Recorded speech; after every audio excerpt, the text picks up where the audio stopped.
सम्पूर्ण दर्शकबिनहरूलाई नमस्कार। आज तारिक 13 जुलाई 2026 योपालिको फर्स्ट अपडेट दिन चाहन्छु ड्रागन फ्रुटको। हेर्न सक्नुहुन्छ ड्रागन फ्रुट पुरा मेच्योर भइसकेको छ, पाकिसकेको छ र यसको हार्भेस्टिङ बाँकी छ।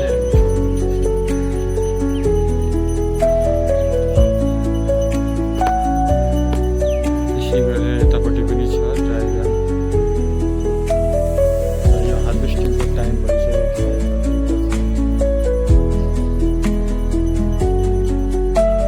यता काँचै छ, अझै पनि यतै काँचै छ।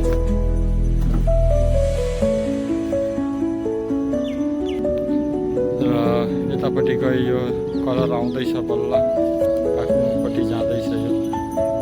र यो 2026को फर्स्ट योपालिको हार्भेस्टिङ गर्नु गइरहेको छु। अझै पनि पाकिरहेको छ, पनि छ। त्यसै गरेर यहाँ टोटल 6-7वटा ड्रागन अहिले पाकिरहेको छ र हजुर पनि नयाँ नयाँ प्लान्टहरू ग्रो हुँदैछ। अब यहाँबाट पनि फल आउनेछ र केही फुलहरू फुलिसकेको छ। यहाँबाट अब तपाईँको फलमा कन्भर्ट हुनेवाला छ।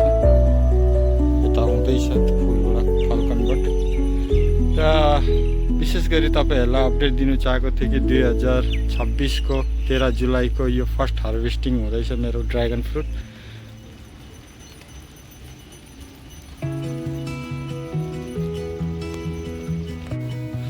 दर्शकबिन हार्भेस्टिङ भइसकेको छ। आउनुहोस् अब यसको हामी ओजनतर्फ जाउँ र त्यसै गरेर यो ओजन मेसिन र हामी एकवटा ओजन गर्नेछौँ।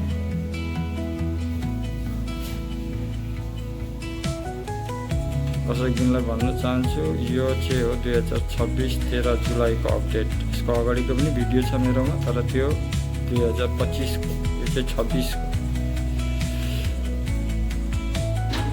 र हेर्न सक्नुहुन्छ दर्शकबिन चारटामा तपाईँको 585 ग्राम। साइज अलिक सानो भएको छ, त्यसको पनि कारण छ कि पोलिनेसन यदि आएन भने साइज अलिक सानो हुन्छ। यो सेल्फ पोलिनेसनको कारणले नै यो फल भएको। अझै ह्यान्ड पोलिनेसन गरेको भए अझै पनि ठुलो ठुलो हुन्थ्यो। तर दुर्भाग्यको व्यापार यो हो कि यसको फुल खालि राति फुल्छ र राति फुल्नुको कारणले हामीले पोलिनेसन गर्नु पाइन्न। त्यही कारणले यो अलिक फलको साइज सानो भएको। पोलिनेसन राम्रो भएको भए यो फल निकै ठुलो हुन्थ्यो, अझै पनि ठुलो हुन्थ्यो।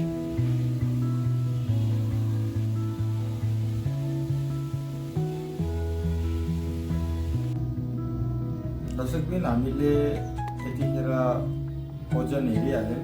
अब काटेर हामी यसको कलर हेर्नेछौँ र यसको टेस्ट कस्तो छ त्यो हेर्दैछौँ।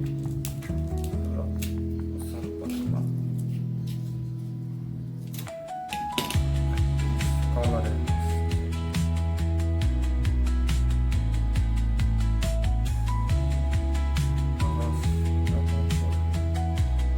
म तपाईँलाई टेस्ट पनि गरेर देखाउँछु।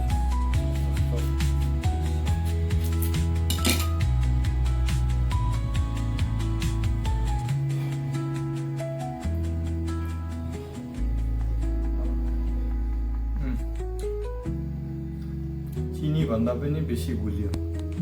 यो ओरिजिनल गाछमा पाकेको धेरै गुलियो छ र हेल्थको लागि पनि राम्रो हो।